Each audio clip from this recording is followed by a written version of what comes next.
OK 首先歡迎大家嚟到港大經管學院嘅 JUPAS 聯招大學入學講座。我係陳國榮教授，係港大經管學院嘅副院長。首先等我同大家介紹一下我哋嘅學院同埋本科課程。我哋學院有廣泛而且強大嘅校友網絡，擁有代表住超過50個國籍嘅38,000位校友。另外有約3500位本科學生同超過5600位碩士同埋研究生。當中有唔少係其他國家或者地區嚟到讀書嘅國際學生，好似加拿大、韓國、德國、馬來西亞等等。另外，我哋有超過210位教授同埋教研人員，分別嚟自世界各地嘅頂尖大學，為學生提供優質嘅本科教育。港大唔單止係香港歷史最悠久嘅大學，亦都係區內頂尖嘅學府。今年我哋喺 QS 世界大學排名升到第11位。至於學科排名方面，喺會計金融、經濟同計量經濟、商業管理同埋市場學都表現出色。我哋學院一直致力推動創新同埋具全球影響力嘅研究，而排名都證明咗呢一點。無論喺金融時報綜合研究排名，定係 UTD 商業學院研究排名，我哋都係名列亞洲第一。我今日亦都想同大家分享下我哋近年學院嘅新發展。我哋一直致力成為世界頂尖嘅經濟及工商管理教育同科研學院，培育優秀嘅商業人才。蒲飛路新校園將會為學院內師生提供充足嘅教學、研究同埋互動空間，同時亦會具備先進嘅教學同埋科研設施，為學生提供世界級嘅學習體驗，亦都為學術交流同埋跨界別合作締造良好嘅環境。我哋嘅新校舍預計將會喺2027年分階段落成。另外，我哋進一步拓展我哋嘅國際網絡，我哋嘅中心同埋代表辦事處遍佈中國內地同世界各地唔同嘅城市，為我哋嘅師生、校友同埋商界提供一個好好嘅知識交流平台，以促進跨境嘅合作。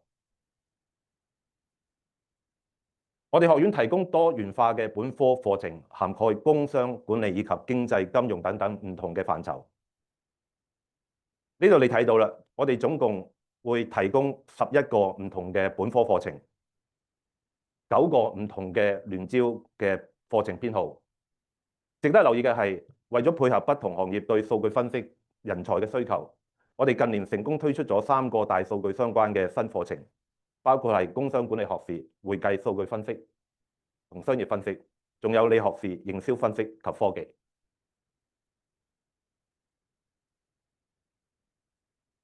如果你哋對雙學位課程有興趣嘅話，我哋學院都有提供3個聯同海內外大學合作嘅本科課程，包括同巴黎政治大學合作嘅聯合雙學位課程，同北京大學光華管理學院合作開辦嘅未來領導者香港大學經濟金融學、北京大學管理學雙學位課程，同埋同加拿大 UBC 開辦嘅聯合雙學位課程。呢3個雙學位課程為學生提供國際化嘅學習機會同埋豐富嘅文化體驗。學生將會喺港大同埋合作嘅院校分別學習2年，亦即係可以喺4年課程入面拎到2間世界知名大學嘅學士學位。有興趣嘅同學可以跟住熒幕上嘅 QR code 去睇多啲資訊同埋申請嘅方法。而家等我分享一下我哋本科教育嘅2個新項目。我哋計劃推出一個全新自資課程，創領未來學士 Bachelor of Global Leadership, Innovation and Society。呢個旗艦嘅課程結合人工智能同埋科技教育、商業知識、倫理同埋跨文化領導能力嘅培養，旨在為社會培育全方位嘅環球領袖，使佢哋具備各種所需知識同埋技能，以帶領 AI 轉型同埋創新。更多有關課程嘅詳情將會稍後日子公佈。另外，我哋亦都為本院嘅學生提供一個新嘅第2主修同埋副修嘅課程，叫 Artificial Intelligence in Business， 簡稱 AIB。同學會學到點樣將 AI 應用同埋編程融合到商業運作嘅原理之中。我哋靈活嘅課程結構俾到學生好大嘅彈性，學生喺累積商業知識同技能之外，亦有機會修讀其他嘅科目。呢個係我哋嘅4年制課程嘅結構。除咗工商管理學士、法學及法學士呢個係個雙學位嘅課程嘅同學需要修讀300個學分之外，其他同學喺4年制本科課程裏邊一共要修讀240個學分，相等於40個唔同嘅科目。其中54個學分喺大學必修嘅科目，包括中英文同埋大學必修核心課程，我哋叫 Common Core。喺人工智能發展迅速嘅大環境底下，大學睇到學生係需要具備 AI 知識，以面對瞬息萬變嘅社會同埋未來職場嘅需要。所以由今年2025至26學年開始，所有學生喺畢業之前都要修讀2科同 AI 有關嘅課程。而剩低嘅學分，除咗必修嘅主修之外，學生可以選修自己有興趣第2主修同埋副修。喺第2主修同埋副修嘅組合，港大俾學生好大嘅自由度。呢度係一啲我哋同學嘅主修同埋副修嘅例子。學生基本上可以根據翻佢哋自己嘅課程要求、興趣同埋職業志向去選擇跨學系嘅主修同埋副修，又或者其他嘅選修科目。另外，我哋亦好着重學生嘅全人發展，所以提供咗好多各式各樣嘅體驗式學習機會，俾學生豐富佢哋嘅商業知識同埋職同嘅技能。等我俾啲大致例家。首先係海外交流計劃，港大同超過400間遍及40多個國家及地區嘅海外院校合作，例如耶魯大學、哈佛大學同埋牛津大學等等。每年我哋學院都有超過400位學生去到世界各地嘅大學去交流。除咗交流計劃，我哋都提供好多海外體驗學習項目，例如學生可以去世界各地唔同嘅城市，譬如紐約、倫敦等實地考察，又或者可以喺美國舉行嘅 Beta Gamma Sigma 全球領導高峰會，認識志同道合嘅同年輕嘅領袖，同互相交流，仲可以去日內瓦嘅安全部門治理研究中心實習。同學亦都可以參加中國內地嘅體驗學習項目，擴闊視野，例如大灣區舉行嘅 Creativity, Innovation and Entrepreneurship in China Program， 同埋同特許公認會計師公會 ACCA 合辦嘅遊學團。除咗海內外嘅交流體驗，我哋都有提供好多唔同嘅本地體驗學習機會。同學仔透過行內專業人士嘅指導，可以將知識學以致用。例如每年度舉辦嘅 HKU Business School Mentorship Program、Business Consulting Practicum、Connectivity in Finance、HKU Accenture Business Consulting Program、Undergraduate Research Fellowship Program 等等。最近我哋都推出咗2個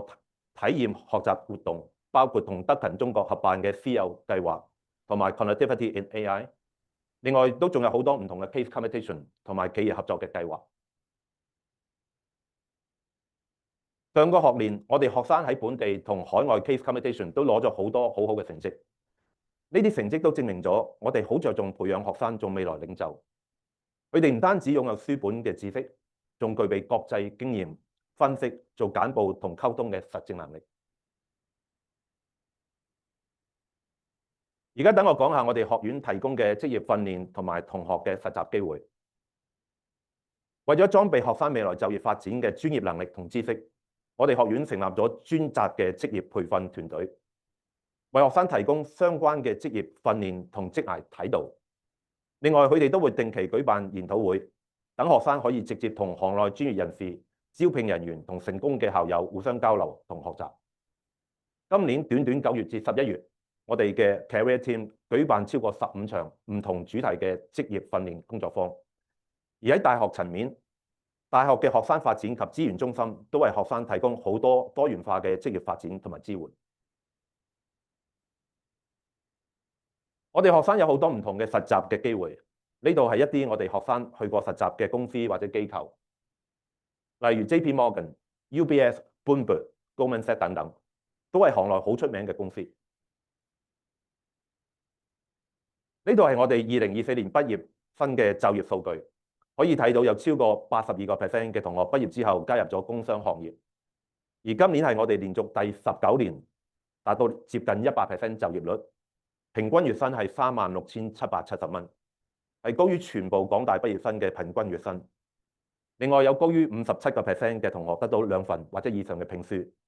由此可見，我哋學生嘅就業前景同出路都係非常之好。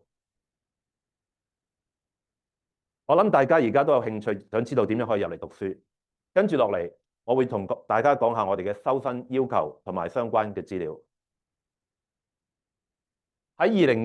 2026-27嘅本科收生入學年度，我哋總共有426個本地學生入學學額，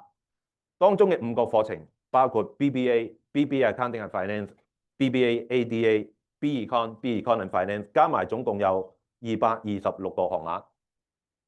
另外 BBA IBGM、BBA Law and LLB、BSc QFine 同 B-Fine AMBB 就分別有25、80、25同30個學額，而 BBA BA 同 BSc MAT 分別就有15個同埋25個學額。因為每年都有好多成績優異嘅同學報讀我哋嘅課程，我哋學院過去幾年都會考慮錄取多啲學生入嚟讀書，所以我哋嘅入學學額一般都會有額外嘅調整。而家睇到嘅係我哋學院嘅基本入學要求，你哋可以睇到我哋收生嘅要求比大學基本入學資格係高少少嘅。DSE 英文至少要有 Level 4，而數學至少要有 Level 3。另外有幾個課程係有額外嘅收生要求，例如 BBA BA 同 BSc MAT， 同樣要求同學仔喺 Biology、Chemistry、Physics 或者 Information and Communication Technology 其中嘅一科至少有 Level 3嘅成績。而 BSc MAT 除咗我剛剛所講嘅科目，亦都接受經濟同埋企業管會計與財務概論。喺 M1、M2 方面 ，BSc QFine 要求同學至少有 Level 3，而 BBA、BA 同埋 BSc MAT 嚟講就唔係必須。但係如果同學嘅 M1、M2 有 Level 3或者以上，就更加理想。除此以外 ，BBA Law and LLB 要求英文至少有 Level 5，中文同數學至少有 Level 4，而 BBA IBGM 就要求英文至少有 Level 5，數學至少有 Level 4。正如好似我之前所講，每年都有好多成績好好嘅同學報讀我哋嘅課程，所以我哋每年嘅收生情況都會有啲唔同。同學仔達到學院嘅基本入學要求，唔等於一定會有學位，而係要根據我哋嘅各個課程計分嘅準則，同埋同學 Cat A 科目成績去計算同埋考慮。跟住落嚟，我就會講下我哋上年，即係2025年嘅收生成績，同埋我哋嘅2026年收生年度所用嘅計分準則。首先，大家要留意港大嘅計分方法，喺 DSE 拎到5星星係計8.5分，5星係7分，5係5.5分，4係4分，3係3分，如此類推。而家睇到嘅分別係 BBA、B-Econ and Finance、B-Econ、BBA Accounting and Finance、BBA ADA 2025年嘅收生成績。分數係包括咗特定科目嘅加權比重，同埋以最好嘅5科 Cat A 科目成績計算。當中一定要包括英文同埋數學，而英文同數學係會有1.5嘅，係計1.5嘅成績，其他3科係計1嘅成績。如果同學仔考多過5科嘅話，會有額外嘅 bonus。而家顯示緊嘅係分別係 BBA Law and LLB、B-Fine AMPB 同埋 BBA IBGM 嘅2025年嘅收生成績。呢幾個課程都係我哋港大商學院嘅王牌項目，所以你見到個要求收生成績係高過其他我哋嘅課程嘅。呢三個課程嘅計分準則會以同學考得最好嘅6科 Cat A 科目成績計算。英文同數學必須包括喺呢6科入面，同埋會佔較高嘅比重，係乘以1.5。剩低嘅 Cat A 科嘅最佳4科當中可以包括 M1、M2 就會乘以1。同學如果考多過6科就會有額外嘅 bonus。另外 BSc QFine 喺2025年嘅收生成績，上1/4中位數同埋下1/4分別係55、51同埋50。BSc QFine 亦都係我哋另外一個王牌嘅科目，所以你見到收生成績都係好好嘅。至於計分準則方面，一樣以同學考得最好嘅6科 Cat A 科目計算。英文會乘以1.5，數學同埋 M1、M2 嘅成績係會乘以1.25。記得啦，如果你哋想報呢一個嘅課程嘅話，你哋必須要考 M1、M2。而剩低嘅 Cat A 嘅科目嘅3科成績係會乘以1。有關2026年嘅面試安排，基本上我哋只係會邀請將我哋學院課程放喺 Band A 嘅同學參加面試。以往我哋都會安排喺考完 DSE 之後，即係6月，邀請同學進行面試。獲邀參加面試嘅同學會收到我哋嘅電郵通知。另外，面試表現優異嘅同學又會有機會獲得加分，增加被取錄嘅機會。大家記住留意自己嘅 email， 又或者去我哋嘅網頁去睇下有關面試嘅最新安排。大學同埋我哋學院都有提供入學獎學金，而我哋學院都有提供獎學金俾喺 DSE 獲得佳績而成功經 JUPAS 入讀我哋嘅課程嘅本地學生。喺上年2025入學年度，喺 DSE 拎到2個至6個5星星或以上嘅同學會獲得由學院頒發嘅一筆過入學獎學金，最高達到港幣25萬。至於2026年度入學獎學金嘅資料同埋詳情，將會喺文憑試結束之後公佈。大家可以留意住我哋學院嘅網頁。另外，我哋得到唔同嘅長期合作伙伴同埋社會領袖嘅支持，推出咗未來領袖獎學金計劃，去鼓勵學術成績優異嘅本地學生。呢個計劃會向被選中嘅2年級同埋3年級嘅本地學生頒發港幣2萬元嘅一次性獎學金，每年設有100個名額。我哋學院同埋贊助嘅單位都希望藉着呢個計劃，鼓勵同學參加唔同嘅課外學習體驗，例如海外遊學、社會服務、專業考試同埋實習等等，去提升佢哋嘅競爭力，應對瞬息萬變嘅商業環境。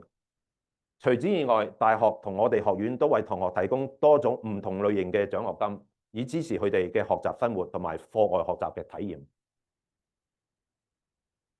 而家係學生分享嘅環節，我哋今日好高興請咗 B-Econ and Finance 3年班嘅學生 Hilary 同我哋做一個分享。而家有請 Hilary。Hello， 大家好，我係 Hilary，而家 Year 3讀緊 Economics and Finance Double Major 係 EDI，which is Entrepreneurship Design and Innovation 創新創業設計。咁多少少我自己嘅自我介紹啦，我而家自己開咗一間公司啦，叫 Handle Life Solution，主要做心理健康上面嘅。跟住我同我哥啦一齊合辦開咗 No Code Out AI 一間 AI 相關嘅公司啦，同埋我今年咧就 take 咗 G17 一個國際嘅 sustainability 組織啦嘅 Regional Chairperson 嘅 role。咁另外喺我過往2年啦，有4次 exchange 嘅經驗啦，啱啱可以介紹多少少，